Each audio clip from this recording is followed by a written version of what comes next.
नमस्कार दोस्तों।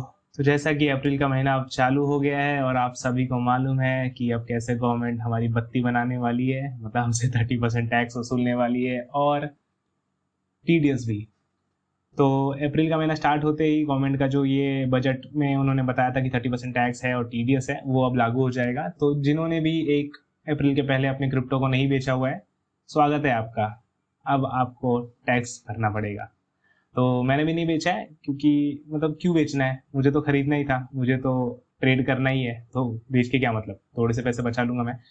लेकिन मेरा यही मानना है कि ये जो है गवर्नमेंट का मूव, ये बहुत ही ज़्यादा गलत है क्योंकि 30% टैक्स टैक्स नहीं है, ये प्रॉपर्टी में हिस्से के बराबर है। 3 भाई बहन हो तो 33.33% के हिसाब से बढ़ जाती है प्रॉपर्टी। तो नमस्कार दोस्तों, आपका स्वागत है हमारे यूट्यूब चैनल फिनबस इंडिया पर। मैं हूँ सौरभ और वीडियो को शुरू करते हैं, देखते हैं कि क्या कुछ है। तो ये है मेरा कंप्यूटर स्क्रीन और आप देख सकते हैं कि मैंने ये क्लियर टेक्स्ट करके जो वेबसाइट है, इनकी वेबसाइट पे ये जो प्यारा सा ब्लॉग लिखा हुआ है उस पर आ चुका हूँ। और देखिए, जानते हैं कि कैसे कुछ क्या वर्क करने वाला है इस साल में हमारे लिए। तो इन्होंने लिखा है कि taxation on crypto currency budget 22 levies 30% tax and TDS on crypto assets. तो इसका मतलब यही है कि 30% टैक्स लगने वाला है और उसके ऊपर टीडीएस भी लगने वाला है। और इसे ये क्रिप्टो एसेट कहते हैं क्योंकि ये मानते नहीं कि क्रिप्टो कोई कॉइन है, मतलब ये एसेट है जैसे प्रॉपर्टी हमारी। इसके लिए इस पे 30% टैक्स भी है। ठीक है। तो cryptocurrency can be defined as a decentralised digital, तो ये तो आपको सबको मालूम है, ये इसमें हम इसके बारे में बात करने नहीं आए। हम यहाँ पर देखने आए कि कैसे कुछ टैक्स इसमें काम करने वाला है। तो सबसे पहला जो चीज नोटिस करेंगे आप, तो लेटेस्ट अपडेट है यहाँ पर कि ये सेक्शन 115BBH इन बजट 22, मतलब ये कोई सेक्शन गवर्नमेंट ने लगा दिया है जिसको क्रिप्टो करेंसी को जो मतलब जो भी रेगुलेट कर रहा है उसका ये सेक्शन है। ठीक है। तो उसके उस सेक्शन के अंदर ये लिखा हुआ है कि जो losses incurred from one virtual digital currency can not be set of against income from another digital currency. मतलब सीधा सीधा आपको बता दूं तो अगर आपने बिटकॉइन खरीदा और आपने इथीरियम खरीदा, आपने बिटकॉइन खरीदा समझ लो 1 लाख रुपए का, ठीक है, और उसमें आपको प्रॉफिट हुआ 10,000 का। सामने आपने इथीरियम खरीदा 1 लाख का और उसमें आपको लॉस हुआ 10,000 का।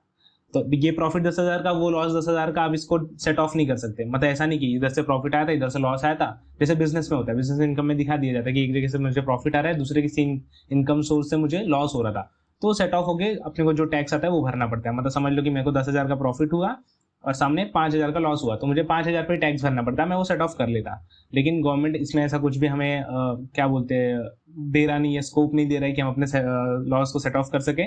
तो अगर आपने एक में प्रॉफिट किया दूसरे कॉइन में लॉस किया तो आपकी गलती, आप जो लॉस किए हो आप अपने पास रखो, जो प्रॉफिट किया उस पर आपको टैक्स भरो। ठीक है। तो मतलब अगर 10 कॉइन में आप लॉस कर चुके हो, किसी एक कॉइन में प्रॉफिट कर ले तो 1,000 रुपए का भी, तो 1,000 रुपए पे प्रॉफिट उनको टैक्स भर दो, बाकी वो 9 से उनको फर्क नहीं पड़ता। तो मतलब क्या कह सकते हैं, बहुत ही ज्यादा वाहियात मूव है गवर्नमेंट का ये। ठीक है। उसके अलावा इन्होंने लिखा कि infrastructure cost incurred on mining assets will not be treated as a cost of acquisition. ओ, मतलब अगर कोई माइनिंग कर रहा है तो आपको पता है बहुत सारे लोग बहुत बड़े बड़े सुपर कंप्यूटर्स लगा के बड़े बड़े फैक्ट्रीज चला रहे हैं ऑलमोस्ट, वहाँ पे माइनिंग कर रहे हैं। ठीक है। तो अगर माइनिंग का जो भी आपका खर्चा लगा हुआ है, जो इंफ्रास्ट्रक्चर आपने बनाया, जो कंप्यूटर सेट्स आपने खरीदे हैं, उससे गवर्नमेंट को कुछ फर्क नहीं पड़ता। वो गवर्नमेंट उसके कॉस्ट को आपका कॉस्ट नहीं मानेगी। मतलब अगर आपने समझ लो खरीदा कॉइन कॉइन खरीदा 1 लाख का और 1,10,000 में बेचा, तो 1 लाख रुपए उसका कॉस्ट ऑफ एक्विजिशन हो गया। ठीक है। खरीदने के टाइम पे उस खर्चा हो गया। लेकिन जो माइनिंग का सेटअप का खर्चा है, गवर्नमेंट उसको कॉस्ट ऑफ एक्विजिशन में नहीं मानता। जितना प्रॉफिट आएगा सीधा सीधा माइनिंग से जो भी पैसे आएंगे पूरे पे आपको 30% टैक्स भरना पड़ेगा। और इसके अलावा जो टीडीएस की बात कर लो, तो टीडीएस तो इन्होंने इसलिए लगाया है ताकि ये ट्रैक कर सके। मतलब मैंने अगर खरीदा, मैंने बेचा, तो जैसे मैं बेचूंगा तो ये टीडीएस मार देंगे, उसको 1% टीडीएस मार देंगे तो इनके रिकॉर्ड में आ जाएगा, जैसे अभी तक शेयर्स पे हो रहा है। या फिर बहुत सारे, मतलब कोई किसी को कंपनी किसी कुछ सेल वेल करती है या फिर सैलरी देती है तो उस पर टीडीएस काट लेती है। टीडीएस काट लेगी तो इनको पता चल जाएगा कि चलो चलो ये बंदे के पास पैसे आ गए, अब इससे हमें वसूली करना है। ठीक है। तो देश में 100 करोड़ लोग हैं लेकिन टैक्स खाली 5.29 करोड़ भर रहे हैं, लेकिन इनको उन्हीं की बजानी है जो भरते जा रहे हैं। मतलब जो ज्यादा ज्यादा पैसा दे रहा है ये उनसे ही और लूटे जा रहे, लूटे जा रहे, लूटे जा रहे। बेचारे ये सैलरी वाला बंदा तो मर ही रहा है। ये बिजनेस वाले तो चलो ठीक है, ये तो लेते नहीं सैलरी, ये तो दिखा देंगे कि हमारा बिजनेस के खर्चे है भाई। लेकिन ये सैलरी वाला ही तो बेचारा भर रहा है, और जो ब्लैक में कर रहे थे उनसे गवर्नमेंट को क्या फर्क पड़ता है। गवर्नमेंट उनको पकड़ने के लिए कुछ नहीं करेगी, लेकिन जो बेचारे भर रहे हैं ना, उनकी बरोबर से और कैसे बजाया जा सके वो देखेगी। तो अगर आप छोटे ट्रेडर हैं, 1 लाख रुपए 2 लाख रुपए से कुछ ट्रेडिंग कर रहे हैं, आपने महीने के 20-30 हजार रुपए कमाया, उसमें से 9-10 हजार रुपए इनको देते, मतलब क्या निकला। मैं तो वहीं आ गया, जीरो हो गया वापस। तो मतलब मेहनत हम करें, पढ़ाई लिखाई हमने की, पैसे भी हमने कमाए, पैसे कमाने के बाद हमने ही अपना पैसा दाव पे लगाया, और पता नहीं इसमें प्रॉफिट हो लॉस हो, तो इस हिसाब से ये वर्क करेगा। ठीक है, और देख लेते हैं कि उसके बाद क्या लिखा है। तो यहाँ लिखा है income from transfer of virtual assets such as crypto NFTs will be tax at 30% tax. मतलब वही एनएफटी अगर आपने कुछ खरीदा उसको बेचा, या फिर कुछ क्रिप्टो खरीदे उसको बेचे, कॉइन्स बेचे, तो 30% टैक्स है। No deduction except the cost of acquisition will be allowed while reporting income from transfer of digital asset. मतलब वही आपने खरीदा 1 लाख का है तो 1 लाख रुपया 10,000, 1,10,000 में बेचा तो 10,000 रुपये पे टैक्स लगेगा। मतलब वो कॉस्ट ऑफ एक्विजिशन, मतलब जो आपका खरीदी का मतलब परचेस कॉस्ट है। ठीक है, loss from digital assets can not be set of against. वो जो मैंने आपको बताया कि अगर आपने बीटीसी खरीदा है उसमें प्रॉफिट हुआ है, इथेरियम खरीदा उसमें लॉस हुआ है, तो आप सेट ऑफ नहीं कर सकते। अगर आपने किसी को गिफ्ट कर दिया डिजिटल एसेट, मतलब कोई भी कॉइन लिया और आपने सोचा कि मैं अपने किसी भाई बहन या फिर रिश्तेदार को या फिर माँ को भेज देता हूँ और फिर मैं बच जाऊंगा, तो आप तो बच जाओगे लेकिन वो सामने वाला नहीं बचेगा, क्योंकि इन्होंने उस पर भी टैक्स कर दिया है। मतलब वो सामने वाले के जो रिसीवर होगा उसको जाके ये टैक्स लगा देंगे 30% का। तो कहीं से भी बचने का कोई रास्ता नहीं छोड़ा इन्होंने।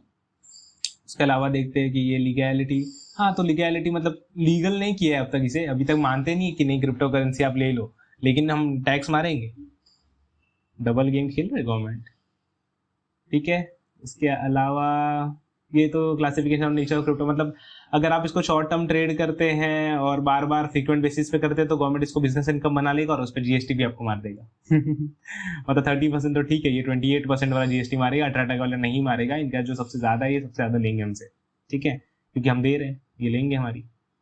दूसरा देखिए तो volume low purpose long term investment. अगर आप लॉन्ग टर्म इन्वेस्टमेंट कर रहे हैं तो 3 साल के ऊपर आपने होल्ड किया तो उसको आप लॉन्ग टर्म में काउंट करेंगे, उसके नीचे किया तो शॉर्ट टर्म में करेंगे। मतलब 3 साल से कम अगर आपने लिया और 2 साल के अंदर या 3 साल के अंदर एक दिन पहले भी बेच दिया 3 साल के पहले, तो ये फिर से 30% टैक्स में आ जाएगा। अगर आपने 3 साल से ज्यादा होल्ड किया है तो ये 20% में आएगा विद इंडेक्सेशन। अब इंडेक्सेशन लोगों को नहीं मालूम है तो बता दूं कि जैसे आप प्रॉपर्टी खरीदते हो, जैसे 1 लाख की प्रॉपर्टी ली 2010 में, 2020 में उसको आपने 20 लाख में बेचा, तो गवर्नमेंट क्या करता है इंडेक्सेशन देखता है। इंडेक्सेशन में क्या करता है, वो देखता है कि 1 लाख की प्रॉपर्टी थी, वैल्यू बढ़ बढ़ के इन्फ्लेशन जैसा चीज है कि लग लग के इसका वैल्यू हमारे हिसाब से होना चाहिए था 12 लाख। मतलब गवर्नमेंट तो उसको 20 लाख नहीं दिखाएगा, गवर्नमेंट बोलेगा हमारे हिसाब से तो इतना ही हो रहा था, आपने इतने में बेचा, अब इतने में बेचा तो बचे हुए प्राइस पे हमको ये दो। क्योंकि अगर 1 लाख पे लिया है तो 20 साल बाद उसको सीधी सी बात है वैल्यू तो बढ़ने वाली है, तो 20 लाख में बेच रहा हो तो गवर्नमेंट ऐसा नहीं करेगी कि 20 लाख में से 1 लाख हटा के 19 लाख पे टैक्स मार दो। तो इंडेक्सेशन होता है, मतलब दिखाया जाता है कि चलो भाई इतनी तो वैल्यू बढ़नी चाहिए थी, अब तुमने इतने में नहीं इतने में बेचा है, तो अगर 12 लाख में हो रहा था अब तुमने 20 में बेचा तो 8 लाख पे चलो टैक्स मारो। ये चीजें हैं। तो यहाँ पर वही सिखाया हुआ है कि बिजनेस इनकम कैसा है, कैपिटल गेन कैसा है, क्लासिफाइड अंडर कैपिटल गेन्स, ये सारी चीजें हैं। ठीक है, यहाँ पर इनका एक कैलकुलेटर भी दिया हुआ है, मैं आपको दिखा दूँ कैसे वर्क करता है वो। तो अगर आप 15 लाख रुपीज यहाँ पे दिखाते हैं और 10 लाख रुपीज का आपने परचेस किया है, 15 लाख में उसको बेच दिया है, तो 5 लाख पे 30% मतलब 1.5 लाख रुपए। इसके अलावा मैं आपको बता दूं कि आप बचा कैसे सकते हो पैसे अपने। तो अब बचाने के लिए मैं आपको बता देता हूं कि बचेगा कैसे पैसा।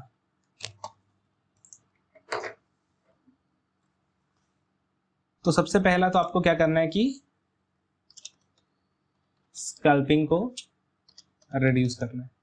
अब स्कैल्पिंग रिड्यूस करना है मतलब कि आप पहले क्या करते थे कि दिन में अगर 10 ट्रेड मार रहे हो, कि पहले तो फ्री था ना, टैक्स नहीं लग रहा था, तो आप सुबह ले रहे थे शाम को बेच रहे थे, फिर कॉइन लिया, अगर 1 घंटे में 10% भाग गया तो 1 घंटे बाद ही आपने बेच दिया।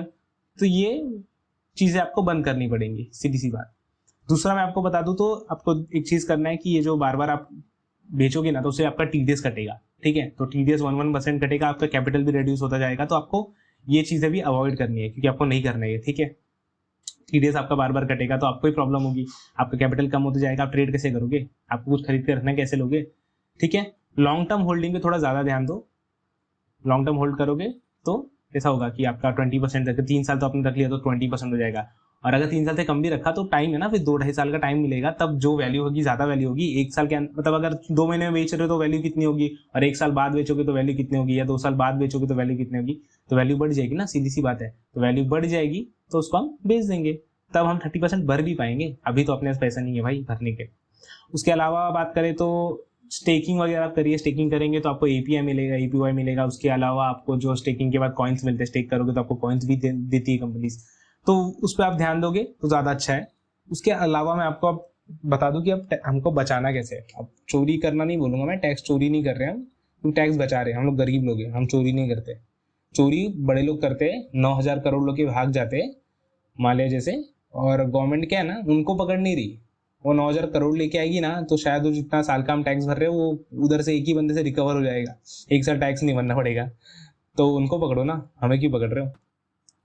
लेकिन ये उनको नहीं पकड़ेंगे, ये हमको पकड़ेंगे, क्योंकि हम गरीब लोग हैं, हम लोग टैक्स भर रहे हैं ना इज्जत से भरोगे तो इज्जत जो ज्यादा देता है ना उसको एक्चुअली में उसकी ज्यादा ली जाती है, जो भाव नहीं देता उसको तो कोई कुछ बोल नहीं सकता। तो हमने टैक्स भरा तो हमसे ही टैक्स वसूल रहे। तो जो टैक्स नहीं भरते अब तक, आईटीआर नहीं करता, उसको तो मैं यही बोलूंगा कि आप आईटीआर करो ही मत भाई। 1% टीडीएस जाने दो, वो कटने दो। टीडीएस कटेगा, 1% ही कटेगा, 30% टैक्स भरने से अच्छा 1% चले जाए। तो जो आईटीआर नहीं करता वो आईटीआर मत करो, मेरी मानो आईटीआर मत करो, क्योंकि ये गवर्नमेंट है भाई, ये जो देता है ना ये उनकी लेती है, ठीक है। तो जो नहीं कर रहा आईटीआर अब तक वो मत करो। मैं तो करता तो मुझे करना पड़ेगा, लेकिन जो नहीं करता वो मत करो। आपको मैं बहुत सारे तरीके बता देता हूँ कि कैसे कैसे आप अपने इसको बचा सकते हो, ठीक है। तो मैंने बताया आपको स्कैल्पिंग को रिड्यूस कर देना है, लॉन्ग टर्म पर ज्यादा ध्यान देना है, ठीक है। किसी को गिफ्ट मत करो, क्योंकि गिफ्ट करोगे तो सोचो मत कि बच जाओगे, वो सामने वाला पकड़ा जाएगा बेचारा, ठीक है। उसके अलावा चीजें बता दूं कि कैसे आपको टैक्स बचा सकते हो। तो डिसेंट्रलाइज्ड एक्सचेंजेस को यूज करो, ठीक है, जहां पर क्या है टीडीएस नहीं लगेगा, जैसे कि ट्रस्ट वॉलेट है, मेटामास्क है, ठीक है। तो ये सारी चीजें यूज करो, यहाँ पर आपका टीडीएस वगैरह बच जाएगा। थोड़ा गवर्नमेंट से पकड़ में नहीं, ये डिसेंट्रलाइज चीजें हैं। कल को गवर्नमेंट इसको बैन कर दे इंडिया में तो बात अलग है, क्योंकि ये गवर्नमेंट हमारी कुछ भी कर सकती है भाई। ये तो नोट बैन कर दिए थे इसने, ठीक है, तो ये फिर से कुछ भी बैन कर सकता है। तो थोड़ा बच के रहना, नहीं तो सारे पैसे गायब हो जाएंगे। थोड़ा टाइम देगी गवर्नमेंट कि जो पैसे रखे, जैसे टिकटॉक में टाइम दिया होता है तो थोड़ा टाइम देगी कि जो जो इसमें है वो अपने रिकवर कर लो भाई, रिकवर कर लो, नहीं तो हम इसको बंद कर देंगे। तो उससे पहले अपने को निकाल लेना पड़ेगा पैसा। दूसरा मैं आपको बता दूं कि जो आप लोग पैसे कमाते हो माइनिंग से, उसको एक हार्डवेयर वॉलेट में रखो। तो हार्डवेयर वॉलेट यूज करने से क्या होगा कि ये जो वॉलेट होता है ये तो आपके पास होता है, पेन ड्राइव जैसा होता है, तो ये वॉलेट आपके पास रहेगा, इसका कुछ कहीं भी ट्रेस नहीं है, तो कम चांसेस है पकड़े जाने के। हाँ, जब निकाल के वापस जब बेचने जाओगे, कहीं बेचोगे तो पकड़े ही जाओगे, तो टाइम ले लेगा ना, उतना टाइम मिलेगा तब बेचेंगे, बोलेंगे हम भाई बचा के रखा हुआ था, क्या करना है। इसके अलावा बहुत सारे एनोनिमस जो एक्सचेंजेस है उसका यूज कर सकते हैं हम लोग। इसके यूज करने से एक चीज अच्छी होती है कि क्या होता है कि हम यहाँ पर P2P नाम का जो P2P बाय सेल कर सकते हैं। मतलब कैसा होता है कि वहाँ पे डायरेक्ट बंदे होते हैं, वहाँ पे हम लोग केवाईसी भी नहीं करनी। सबसे बड़ी बात यह है कि केवाईसी नहीं करनी भाई यहाँ पर। अब केवाईसी नहीं करोगे आप तो सबसे पहले तो आप बच जाओगे, क्योंकि आधार कार्ड पैन कार्ड तो गवर्नमेंट ने बोल बोल के लिंक करवा दिया। अब वो लिंक हो गया है, हम इधर कुछ करते उधर पकड़े जाते, उधर कुछ करते उधर पकड़े जाते। यहाँ पर क्या है, यहाँ पे तो केवाईसी नहीं चाहिए इसको। तो एक है कू कॉइन करके, आपने सबने सुना होगा कू कॉइन। तो कू कॉइन में आप जाएंगे, उसमें कोई केवाईसी कुछ नहीं करना है। वहां पर जाओ, सामने सामने P2P दिखेगा, यूपीआई से ट्रांजेक्शन होता है, सामने एक बंदा रहेगा, वो बंदा दिखाएगा कि भाई देखो मेरे को कॉइन चाहिए, या फिर वो आपको डॉलर बेच रहा है या तो आपसे डॉलर मांग रहा है, बाय सेल दोनों ऑप्शन होता है। अब उसको डॉलर चाहिए, जिसमें मैं आपको बाय यहाँ पर दिखा देता हूँ कि कैसे बाइनेंस में भी वो चीज़ है, आपको दिखा दूँ, यहीं पर कहीं होगा वॉलेट ट्रेड, हाँ ये रहा P2P। तो कैसा होता है कि यहाँ पर देखिए एंटर अमाउंट, जो भी आपको बाय करना है सेल करना है, यहाँ पर ऑप्शन है, जैसे कू कॉइन में भी ऑप्शन होगा बाय या सेल का। तो आपको बाय करना है और जितने का आपको बाय करना है वो आप वहाँ पे डाल दो, और फिर सामने वाला बोलेगा कि चलो मैं 80 रुपीज़ का एक कॉइन दे रहा हूँ, मतलब 80 रुपीज़ में $1 दे रहा हूँ। तो वैसे आप करके उसको यूपीआई डायरेक्ट आप भेजोगे, उसके डायरेक्ट अकाउंट में पैसा जाएगा, ना आपको पकड़ेंगे ना उसको पकड़ पाएंगे। पकड़ेंगे तो बोलना भाई दोस्त है, दोस्त को दिया था। और छोटा छोटा अमाउंट है तो ज्यादा पकड़ने का चांसेस कम होता है। बड़े अमाउंट होते हैं करोड़ों में अगर जाएगा तो सीधी बात है बैंक वाला खुद बोलेगा कि पैसे कहाँ से आ रहे हैं अचानक से इसके पास। तो छोटा अमाउंट रहेगा तो दिक्कत नहीं है। तो P2P एक्सचेंज यूज करो, मतलब ये जो एनोनिमस है इस पे आपको कुछ केवाईसी नहीं करनी, इससे यूज करो और बचो। क्योंकि देखो मेरा मानना यही है कि 30% tax is not good idea. 30% tax मैं तो कभी नहीं देना चाहता किसी को भी, ठीक है। मैं 10% ना दूं, 30% किस बात की दूं? पैसे मेरे, रिस्क मैंने किया, गवर्नमेंट ने मेरे को हेल्प किया नहीं किया, गवर्नमेंट मेरे को हेल्प नहीं कर रहा तो किस बात के लिए पैसे वसूल रहा है मेरे से। कल को डूब भी गया अगर बिटकॉइन या कुछ भी हो गया, भाग गए सब, तो गवर्नमेंट तो ये नहीं बोलेगा कि अपने तुमने टैक्स भरा था हम तो तुमको ये दे देंगे भाई, चलो क्या बोलते हैं कुछ रियायत दे देते, अब तुमको हम बचा लेते, चलो ये पैसे तुम वापस ले लो। ऐसा तो है नहीं, गवर्नमेंट पकड़ने भी नहीं जाएगा, बोले डूब गया हम क्या करें, हमने थोड़ी बोला था डालने। तो अगर तुमने डालने नहीं बोला है तो तुम टैक्स किस लिए वसूल रहे हो? मतलब अगर मैं प्रॉफिट करूँ तो सब तुम्हारा वाह वाह, और अगर मैं लॉस करूँ तो तेरी गलती। ये तो माँ बाप जैसा हो गया ना, अगर कुछ अच्छा करो और मेरा बेटा, और कुछ अच्छा नहीं करो तो पता नहीं कहाँ से पैदा हो गया। तो उस हिसाब से गवर्नमेंट ये कर रही है। तो मेरा यही मानना है कि ये बहुत गलत है, और मैंने आपको सारे तरीके बता दिए इसमें कैसे है, क्या वो कर रहा है, कैसे टैक्सेशन सिस्टम है, कैसे आपको पैसे बचा लेने हैं। तो देखिए आपको कैसा लगता है। ये वीडियो पसंद आया हो तो शेयर करें, वीडियो को अंत तक देखें ताकि आपको चीज़ें क्लियर समझ में आ जाए। चैनल पर आप अगर नए हैं तो चैनल को फॉलो करें, और सब्सक्राइब करें। इंस्टाग्राम का तो सब्सक्राइब करें और कमेंट करें, और कुछ भी नई चीज़, आपको कुछ भी डाउट आता है तो कमेंट में ज़रूर लिखें। मैं आपका अगला वीडियो बनाकर उसमें ज़रूर आपके जो डाउट्स है वो क्लियर करने का ट्राई